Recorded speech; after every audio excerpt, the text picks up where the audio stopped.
오늘 말씀의 제목 따라해 보실까요? 율법과 은혜. 율법과 은혜. 자, 오늘이 무슨 날이죠? 자, 오늘이 제헌절이죠. 자, 제헌절이라서 특별히 제헌절은 이제 헌법을 제정한 것을 기념하는 그런 날인데, 자, 우리 성경에는 율법이라는 게 있죠. 그래서 이 율법과 은혜가 또 우리에게 어떤 의미가 있는지 말씀을 통해 함께 나누고자 합니다. 자, 오래전에 병원에 입원해 있는 한 교인에게 신방을 갔더니 병실에 그 교인이 안 계시는 거예요. 그 어디 갔는가 찾아봤더니 휴게실에 있는 겁니다. 아니, 왜 여기 계십니까? 라고 물었더니 그분이 대답하기를, 목사님 너무 답답해가지고요. 다른 것은 참겠는데 답답한 것은 못 참겠어요. 병보다 더 힘든 것이 답답한 것이다 라고 말씀을 하시더라고요.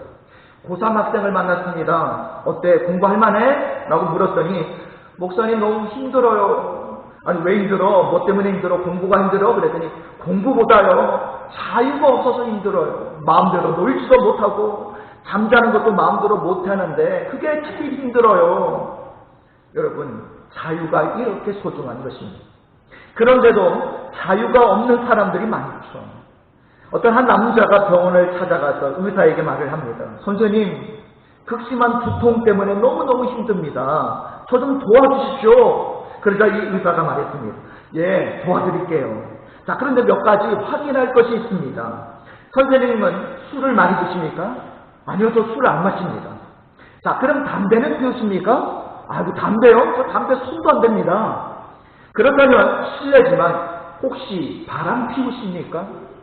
아니, 선생님 저를 어떻게 보고 그런 질문을 하십니까? 전 절대로 그런 일 한 적 없어요. 자, 그런데도 머리가 욱신거리고 아프시다고요? 예, 그렇습니다. 너무나 찌르듯이 욱신거립니다. 그러자 의사가 말을 합니다. 그러면 답이 나왔습니다. 선생님은 너무 자신을 조이고 있습니다. 조금 느슨하게 풀어 놓으신다면 아마 두통이 사라질 겁니다. 어떻습니까? 여러분들도 여러분을 너무 조이며 살고 계시지는 않습니까? 항상 느슨하게 지낼 수는 없지만 너무 조이면 부러지지 않습니까? 활도 조이다 보면 부러지고 기계도 너무 조이다 보면 부서지게 되고 몸도 너무 조이다 보면 스트레스를 받게 되어 있죠. 그런데 여기에 신앙인이 한 가지 더 자기를 조이는 것이 있습니다. 여러분 뭔지 아십니까? 바로 율법이다라는 거예요. 본래 율법이란 좋은 것입니다. 하나님께서 출애굽한 이스라엘 백성들이 이제 장차 들어가 살게 될 이 가나안 땅에 들어가면 지키라고 주신 신앙과 삶의 지침이 바로 율법이에요. 자, 율법에는 크게 두 가지 종류가 있습니다. 첫 번째는 하나님을 예배하는 제사법이 나옵니다. 성막을 어떻게 지어야 하고 제사는 어떻게 드려야 되고 또 제사장은 어떻게 살아야 하는가, 예배를 잘 드릴 수 있도록 말씀해 주는 이 제사법이 있고요. 자, 또 다른 하나는 율리법이라는 율법이 있습니다. 율리법. 하나님의 백성들이 어떻게 살아가야 하느냐 하는 법이에요.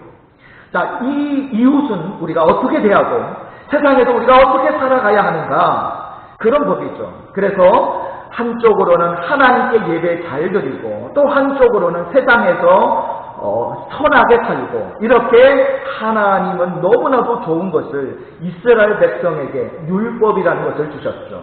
그것이 출애굽기, 민수기, 레위기, 신명기에 나오는 율법입니다.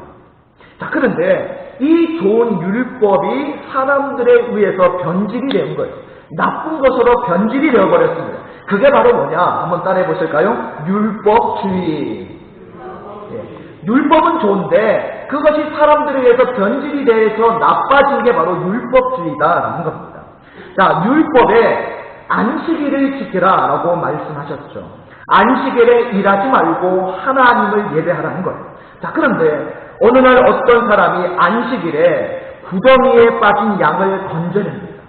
남들은 다 안식일이라고 회당에 예배 드리러 가는데 이 사람은 회당에도 가지 못하고 구덩이에 빠진 양과 호적거리고 있는 거예요. 마침 그 길을 지나가던 어떤 사람이 지나가면서 이렇게 말을 하는 거예요. 아니, 지금 당신 지금 뭐 하고 있어? 아니, 안식일에는 일하지 말라는 법도 모르시오? 죄송합니다. 아니, 양이 구덩이에 빠져가지고 제가 회당에 예배드리러 가다가 이 구덩이에 빠진 양을 내가 못 붙여갖고 지나갈 수가 없어가지고요. 아니, 구덩이에 빠졌던 어쨌든 당신이 하는 것은 지금 일이지 않소. 안식일에는 무슨 일이나 하지 말라라는 계명도 모르시오. 율법을 어기면 하나님의 심판을 받는다는 것도 모르시오. 그때부터 안식일에 이 계명을 범한 그 사람이 그 사람으로 인해서 이제 간데마다 주변 사람들이 수군거리는 거예요. 야, 저 사람 있지, 저 사람.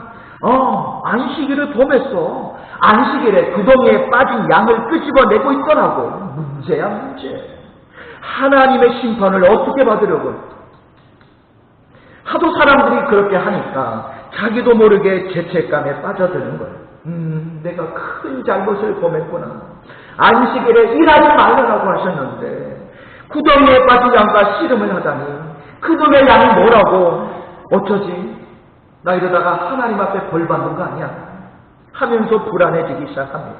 결국 율법이 그 사람의 자유를 빼앗아가 버리고 말았습니다. 안식일을 범한 사람은 안식일을 범해서 자유를 빼앗기고 그것을 본 사람은 그 사람을 정죄하느라 자유를 빼앗깁니다. 자, 그러면 율법은 나쁜 것입니까? 아니에요. 원래 율법 자체는 좋은 것입니다. 하나님이 그 백성을 위해 주신 축복의 선물이에요. 문제가 뭡니까? 문제는 율법주의가 문제다라는 겁니다. 율법은 하나님 말씀 자체가 율법이에요. 하나님 말씀은 얼마나 좋습니까? 얼마나 귀한 것입니까? 좋은 거예요. 그런데 율법주의는 뭐냐면 거기에 인간의 주장이 들어가 있는 게 율법주의예요. 하나님의 말씀만 딱 받아들이면 되는데 하나님의 말씀 위에 인간의 주장이 들어가 있는 게 율법주의예요. 그래서 율법주의는 내가 열심히 노력해서 하나님을 기쁘시게 하겠다라는 태도입니다. 물론 시작은 좋았습니다. 동기는 좋았어요. 그러나 그것을 은혜로 하지 않고 인간적 노력으로 한다는 게 이게 문제예요. 그게 율법주의입니다. 자, 바울이 로마서 7장에서 하는 말씀이 바로 이거예요. 자, 바울은 로마서 1장부터 3장에 걸쳐서 모든 사람은 죄인이라고 말합니다. 그리고 4장에서는 오직 예수님을 믿으면 의로워진다라고 말을 합니다. 5장에서는 믿음으로 의로워졌으면 정죄가 없다라고 이야기해요. 6장에서 믿음으로 의로워졌으면 자유가 있다고 말합니다. 그런데 문제는 7장입니다. 7장은 우리가 예수 믿으면 평안도 있고 또 자유도 있는데 그것을 깨뜨리는 방해 세력이 있다고 말하는데 그 방해 세력이 뭐냐? 바로 율법주의다라고 말을 하고 있습니다. 율법주의는 비유한다면 마치 날마다 아내를 괴롭히는 나쁜 남편과도 같아요. 매일 밤 술만 먹고 들어오면 아내를 어떻게 해요? 막 구타하죠. 자, 그러니 여자가 이 남자에게서 벗어나려면 딱 한 가지 방법밖에 없는 거예요. 어떻게 해야 되느냐? 우리 로마서 7장 2절을 같이 읽겠습니다. 시작. 남편 있는 여인이 그 남편 생전에는 법으로 그에게 매인바 되나 만일 그 남편이 죽으면 남편의 법에서 벗어나느니라. 아멘. 자, 남편이 어떻게 됩니까? 벗어나려면 죽어야 되는 거죠. 자, 여기서 매인다라는 말은 속박한다, 얽어맨다라는 뜻입니다. 그래서 율법주의 남편이 죽어야 우리가 자유를 회복할 수가 있는 거예요. 율법주의는 자신이 하나님 앞에 어떤 존재인지를 살피기보다 자기가 하는 행위에만 무게를 두려고 하는 인간적 태도를 이야기하는 거예요. 이것이 우리로 하여금 계속 영적으로 실패하게 만들고 두려움을 갖게 만듭니다. 자, 어느 누가 완전하게 살 수 있으며 어느 누가 모든 율법을 다 지킬 수 있겠습니까? 잘 안 되다 보니까 죄책감, 수치심에 사로잡히고 그로 인해서 결국 자유함을 빼앗기고 잃어버리게 되는 거예요. 자, 이 율법주의가 더 발전하게 되면 무슨 주의가 되냐면 완벽주의가 되죠. 완벽주의. 여러분, 성경에 이 완벽주의 때문에 만들었던 하나의 공동체가 있죠. 누구죠? 바리새인들입니다. 사실 바리새인들은 어떻게 하면 율법을 더 철저하게 잘 지켜볼까? 좋은 동기에서 시작했는데 이 율법주의에 빠지고 율법주의가 나중에는 완벽주의에 가다 보니까 그들은 점점 더 하나님과 말씀과는 상관없이 그렇게 흘러가버리고 말았던 거죠. 완벽주의가 뭡니까? 조금도 자기의 실수를 용납하지 못하는 태도죠. 완벽주의자들은 그들의 이 완벽주의 때문에 늘 주변 사람들마저 불행하면 안 됩니다. 여러분, 침대는 깨끗하게 정리되어야 하죠. 머리카락 하나도 있으면 안 되죠. 숟가락은 반듯하게 놓아야 되고, 옷은 주름 하나 없어야 됩니다. 집에는 먼지 하나 없어야 하고, 또 차는 정확하게 이 주차선에 물리지 않은 상태에 정확하게 주차를 해야 되고, 집에는 반드시 10시 이전에는 들어와야 되고, 식사는 반드시 제 시간에 해야 되니, 여러분, 이러면 얼마나 힘듭니까? 얼마나 피곤한 인생이에요. 자, 어떤 집에 가니까 벽에다가 가정십계명이라는 큰 문구를 써서 붙였습니다.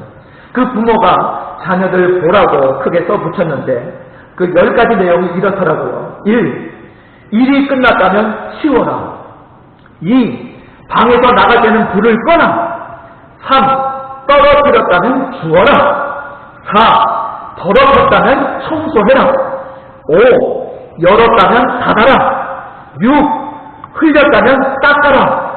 7. 가져갔다면 제자리에 놓아라. 8. 다 쓴 것은 버려라. 9. 어질렀다면 정리정돈 하라. 10. 지금 무언가를 하고 있다면 절대로 이것을 잊지 말아라. 여러분, 10가지 들으실 때 어떤 생각이 드십니까? 이 부모는 분명 완벽주의 부모인 것 같아요. 그런데 놀라운 사실은요, 이런 집에서 자녀들이 숨쉬고 산다는 게 기적입니다. 저 같으면 못 살 것 같아요. 자, 리처드 윌터스라는 사람이 쓴 덫으로부터의 탈출이라는 책이 있는데 그 책에 보면 저자는 완벽주의에 대해서 이렇게 말을 하고 있습니다. 완벽주의는 자신이 흠없이 생각하고 행동해야 한다고 믿으며 그런 도달할 수 없는 목표에 미치지 못할 경우 자신을 꾸짖고 보라는 것이다. 완벽주의는 과거를 자주 후회하고 현재를 있는 그대로 즐기지 못하며 미래를 항상 두려워하는 것이다 라고 이야기를 했습니다. 여러분, 이렇게 되면 어떻게 됩니까? 자유롭지를 못하는 거예요. 자기도 괴롭고 남도 괴롭게 만든다는 거예요.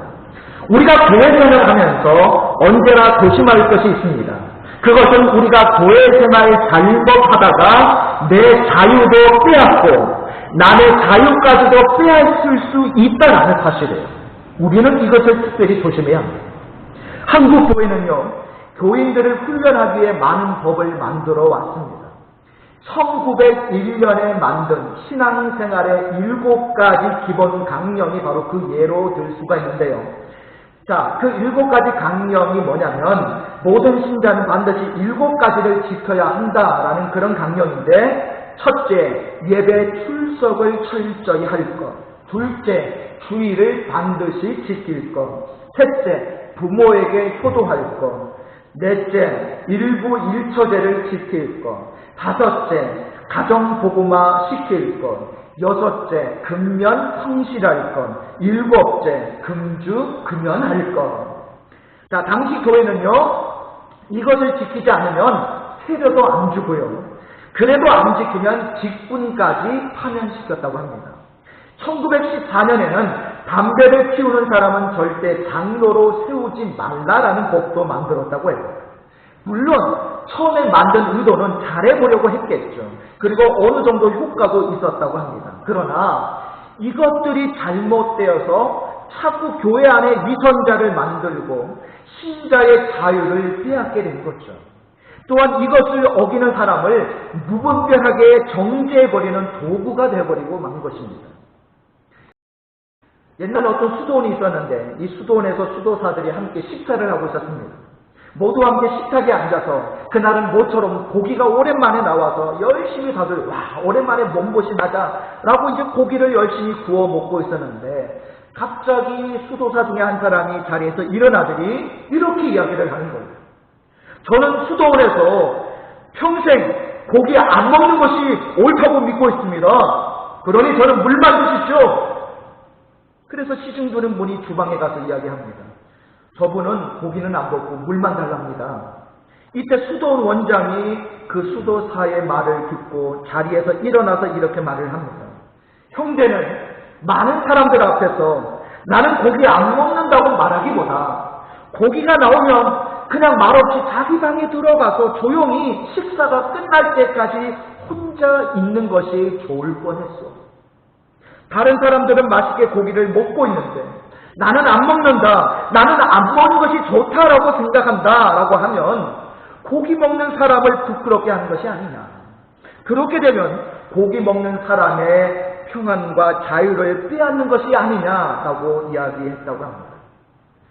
여러분, 교회에서 자주 이런 일이 일어납니다만 아마 목회자가 이런 실수를 가장 많이 하는 것 같아요. 교인들은 잘 예배하게 하려고 또 기도 많이 하게 하려고 가끔 그런 실수를 하죠. 예배 안 드리는 사람이 무슨 교인이냐? 기도 안 하는 사람이 무슨 교인이라고 할 수 있냐? 여러분, 그렇게 되면 예배 안 드리고 기도 안 한 사람은 큰 죄책감을 갖게 되죠. 가끔 제 설교가 그런 죄의식을 불러 일으켰다면 여러분 용서하시기 바랍니다. 좋은 뜻으로 할 수도 있고 실수로도 할 수 있는데요. 그러나 거룩은요 강압으로 되지는 않습니다. 억압으로 예배하고 강압으로 기도하면 그 예배와 기도를 과연 누가 받으시겠습니까? 교인들도 반드시 조심할 것이 있습니다. 자기가 정한 자기 기준으로 남을 함부로 판단하는 것을 조심해야 된다는 거예요. 사람마다 자기 기준이 있지만 그 기준이 항상 성경적인 것도 아니고 항상 옳은 것도 아니에요. 대개 자기가 생각하는 자기 기준이 있죠. 그런데도 어떤 사람이 그 자기 기준에 안 맞는다? 그러면 어떻게 합니까? 그때부터는 삐딱하게 쳐다보죠. 그러면서 사정없이 또 들고 다닙니다. 누구는 이렇게 한대. 그러면 안 되는데. 그것으로 인해 상대방이 얼마나 마음고생하는지도 모르고 무조건 자기 기준에 안 맞는다고 그렇게 할 때가 많죠. 여러분, 이것을 우리는 조심해야 됩니다. 이런 게 바로 율법주의 중에 하나입니다.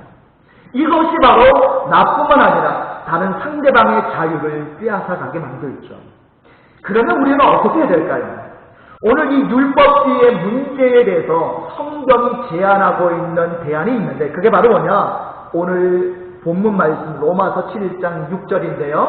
우리 6절 말씀 같이 읽겠습니다. 시작! 이제는 우리가 얼매였던 것에 대하여 죽었으므로 율법에서 벗어났으니 이러므로 우리가 영의 새로운 것으로 섬길 것이요 율법 조문에 묵은 것으로 아니할지니라. 아멘. 자, 이것을 한마디로 얘기를 하면 뭐냐? 따라해 보실까요? 은혜.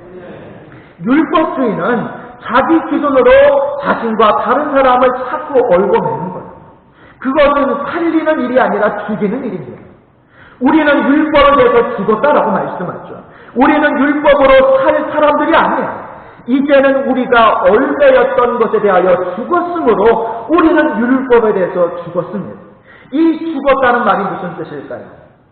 자, 제가 결혼을 했습니다. 제가 결혼했다는 것은 독신생활에 대해서는 죽었다는 뜻이죠. 독신생활과 결혼생활 둘을 한꺼번에 할 수는 없습니다. 자, 내가 결혼했다는 것은 독신생활에 대해서 죽었다는 말인데요. 독신생활에 대해 죽었다는 말은 나는 더 이상 총각으로 독신으로 돌아갈 수 없다는 뜻입니다. 이 말은 물론 내가 총각으로 돌아가고 싶지 않다는 뜻은 아니에요. 자, 여러분도 가끔 그럴 때가 있지 않습니까? 아, 내가 왜 결혼했지? 아, 혼자 살 걸 할 때가 있죠. 자, 그러나 돌아가서도 안 되고 돌아갈 수도 없죠. 왜요? 저는 이미 가정을 가졌기 때문입니다. 이것이 제가 독신주의에 대해서 죽었다는 말입니다. 성경은 우리가 율법에 대해서 죽었다고 말씀하죠. 오늘 본문 6절에 이제는 우리가 얼매였던 것에 대하여 죽었으므로 율법에서 벗어났으니 자, 여러분, 내가 율법에 대해서 죽었다는 말은 다시는 율법적이 될 수 없다는 뜻이 아닙니다. 율법적으로 살고 싶지 않다는 것이 아니에요. 나는 내 기준으로 살고 싶고 내 기준으로 남을 평가하고 정죄하고 싶은데 이제는 그럴 수 없다는 뜻입니다. 왜 그렇습니까? 우리는 율법에 대해서 죽었기 때문이에요. 예수님께서 십자가 지실 때에 모든 율법을 폐하셨기 때문입니다. 물론 예수님은 율법을 철저하게 지키셨죠. 그러나 율법주의는 아니셨습니다. 예수님은 모든 일에 완전하셨습니다. 그러나 완벽주의자는 아니셨습니다. 예수님은 언제나 자기 입장이 있었습니다. 그러나 자기 입장으로 남을 함부로 정죄하지는 않으셨습니다. 우리는 율법에 대해서는 죽고 은혜로 사는 사람들입니다. 하나는 죽고 하나는 살았습니다. 율법에 대해서는 죽고 은혜에 대해서는 살았어요. 자, 제가 어느 날 이 은혜의 의미를 경험적으로 깨달은 적이 있습니다. 한 번은 비가 오는 날이었는데 제가 우산을 들고 이제 급히 집으로 돌아가는 길이었습니다. 그런데 저기 멀리서 저희 큰아들이 어릴 때 이제 친구들하고 놀다가 저를 보고 아빠! 하고 막 달려오는 거예요. 그런데 가까워올수록 이 아들의 행색을 보니까 아들의 옷에 온통 흙탕물로 뒤범벅이 되어 있는 거예요. 그때 제가 어떻게 했을까요? 흙탕물 때문에 제가 아들을 못 본 채 하고 피했을까요? 아니면 너 옷이 그게 뭐니? 라고 나무라면서 야, 너 옷부터 씻고 아빠한테 와! 라고 했을까요? 아니에요. 그때 제가 한 것은요, 그대로 달려가서 마주 달려오던 제 아들을 끌어안아 준 거예요. 그러자 이 아들의 옷에 묻어있던 흙탕물이 저에게도 어떻게 되었을까요? 그냥 그대로 묻은 거죠. 제가 아들을 안아준 후에 그 다음 행동이 무엇이었겠습니까? 자, 우리 아들 이제 집에 가서 씻자. 그리고 집으로 데리고 갔습니다.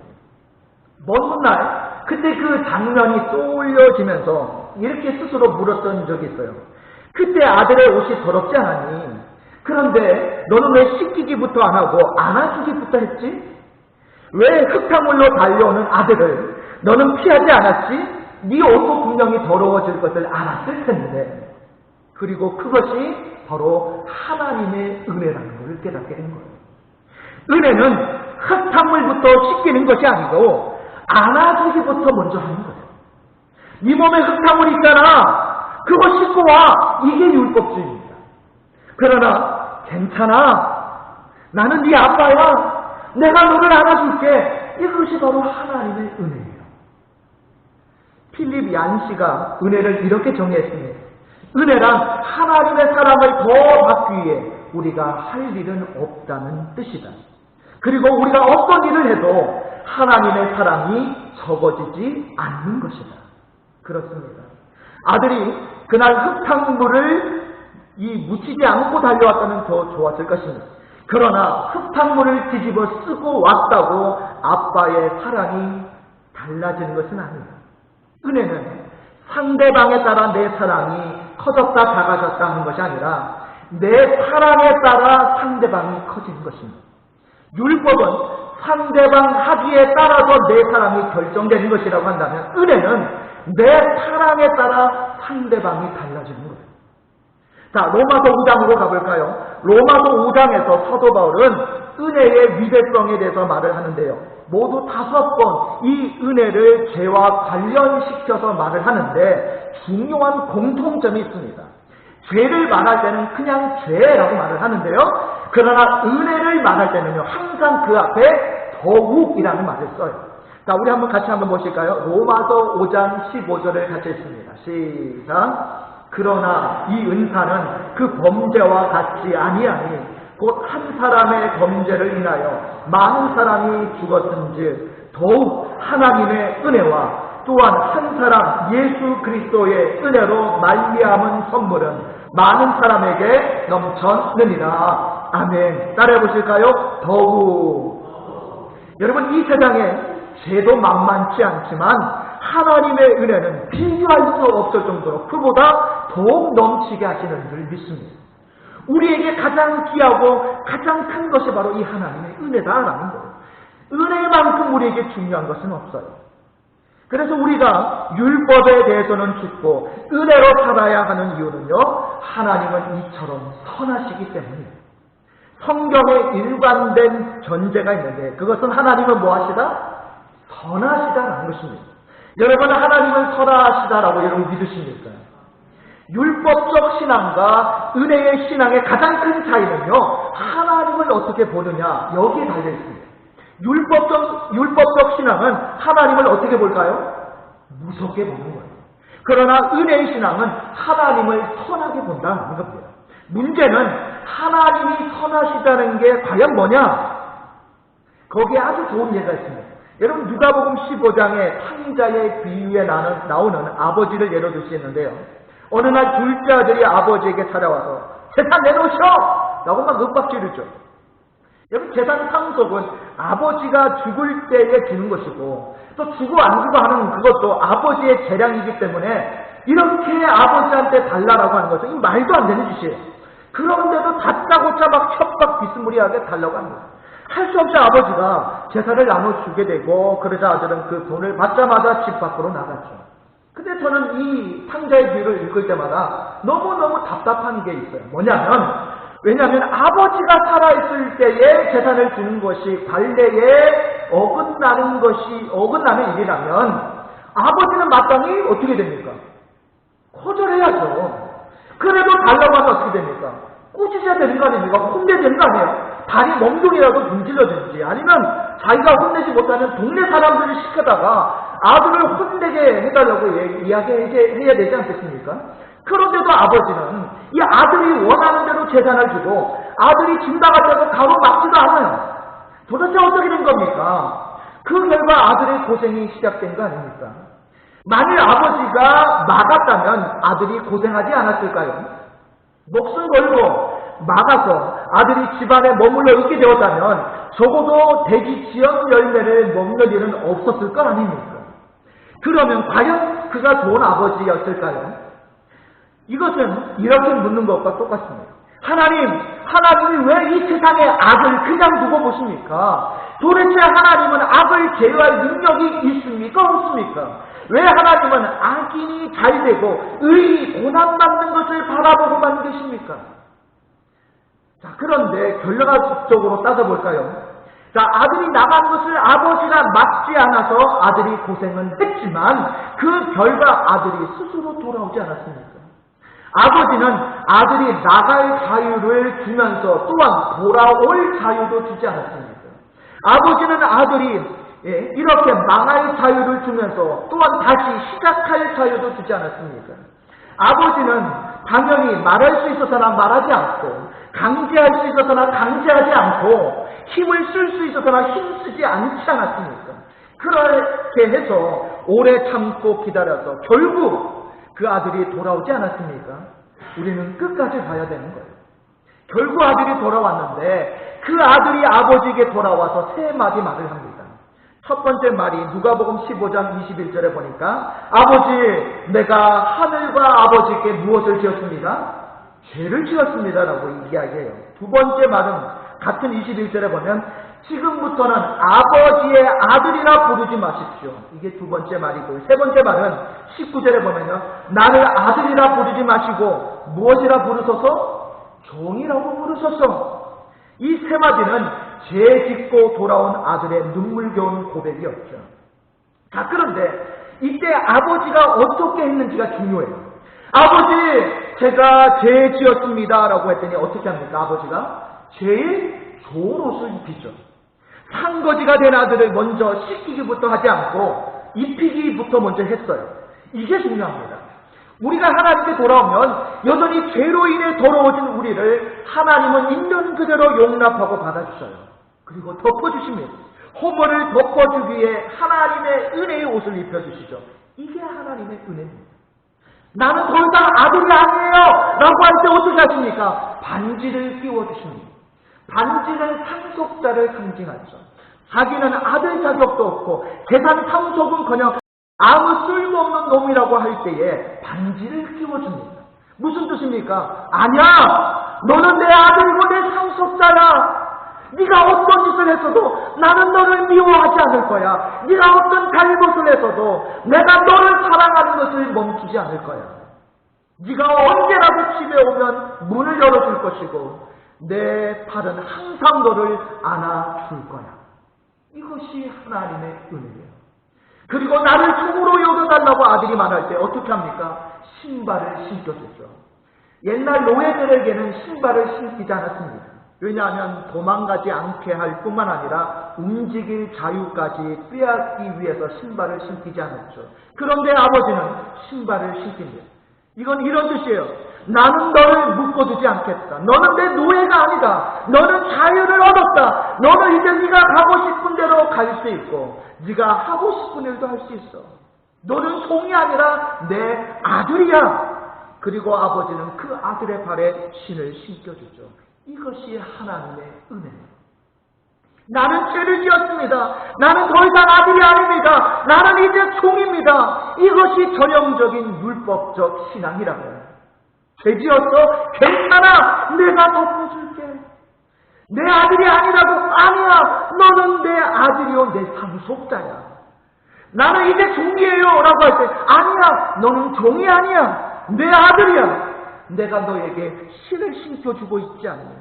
이 신 신고 마음껏 다녀라. 너는 이제 자유다. 이게 은혜예요. 여러분 어떻습니까? 우리는 모두 돌아온 탕자들이 아닙니까? 하나님의 은혜가 우리에게 이렇게 임한 줄 믿습니다. 그리고 그 하나님의 은혜 통해서 우리는 진정한 자유와 기쁨을 누리게 되는 줄 믿습니다. 말씀을 정리합니다. 여러분, 율법주의는요, 남 자신과 다른 사람의 자유와 평강을 빼앗아갑니다. 그러므로 우리는 물론 율법은 지켜야 하지만 율법주의에 빠지지 마시기 바랍니다. 율법주의에 빠지지 않으려고 하면 여러분 행위에 무게를 두지 마시고 하나님의 은혜에 무게를 두시기 바랍니다. 하나님의 은혜로 살아가야 율법주의에 빠지지 않을 수 있는 거예요. 하나님은 선하시기 때문에 하나님의 은혜를 사모하는 우리에게 풍성한 은혜를 부어주시고 오늘도 그 은혜를 통해서 우리 안에 진정한 자유와 기쁨을 주시는 줄 믿습니다. 오늘 이 자유와 기쁨을 누릴 수 있는 저와 여러분 되시기를 주님의 이름으로 축복합니다.